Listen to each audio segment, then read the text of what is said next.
आज वास्तुशास्त्र में हम लोग सीखेंगे कि दक्षिण की ओर यदि आपका मुख्य द्वार है तब भी वह मकान भाग्यशाली कैसे होता है। या हमारा भूखंड है जिसका एंट्रेंस दक्षिण की ओर ही होगा, तो हम उस भूखंड में कैसे निर्माण करेंगे कि वह घर सोना उगलेगा, धन वर्षा कराएगा। कैसे, आइए हम लोग जानने का प्रयास करें। चूंकि हर व्यक्ति उत्तराभिमुख मकान नहीं बना सकता, तब तो पूरे संसार का नक्शा ही गड़बड़ा जाए।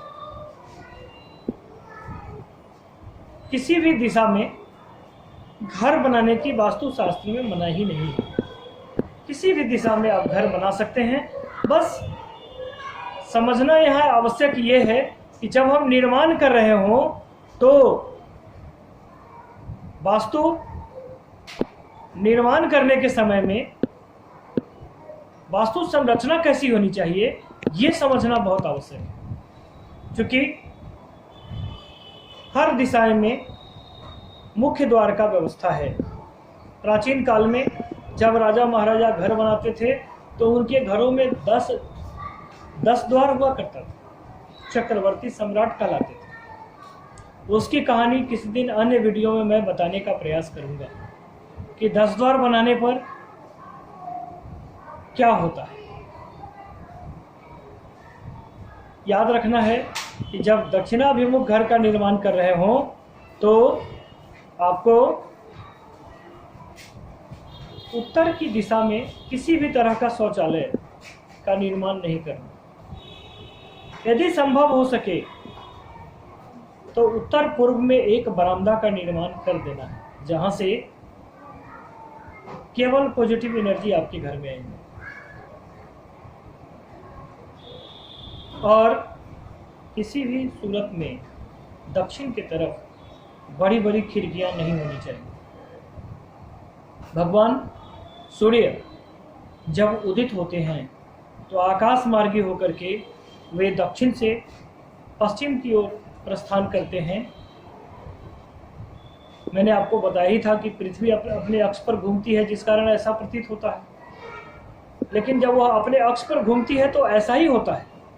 इसलिए लोकाचार में ऐसा कहा जाता है कि भगवान सूर्य आकाशगामी होकर के दक्षिण दिशा से पश्चिम की ओर जाते हैं। इसलिए दक्षिण दिशा में उस समय अत्यंत उष्मा होने के कारण अत्यंत गर्मी पड़ती है। हम लोग भूमध्य रेखा में बसे हुए हैं। भौगोलिक दृष्टिकोण से यदि हम लोग भूमध्य रेखा पर नहीं बसे हुए हों और यदि हमारा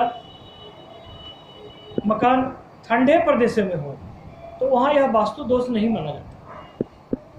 वहाँ तो ठंडे प्रदेशों में दक्षिणाभिमुख मकान अत्यंत भाग्यशाली माना जाता है। लेकिन हम लोग भूमध्य रेखा पर निवास करते हैं, तो हमारे यहाँ तो दक्षिणाभिमुख मकान ऐसा कहा जाता है कि दक्षिण की तरफ यम का वास है। यहाँ हमारे पितर विश्राम करते हैं, पितरों का विश्राम का कोना है। अतः यह अशुभ माना जाता है। वस्तुतः जब हम निर्माण कर रहे हों तो हमको ऐसा ख्याल करना चाहिए कि हमारा उत्तर का दिशा कभी भी वास्तु दोष से रहित न हो।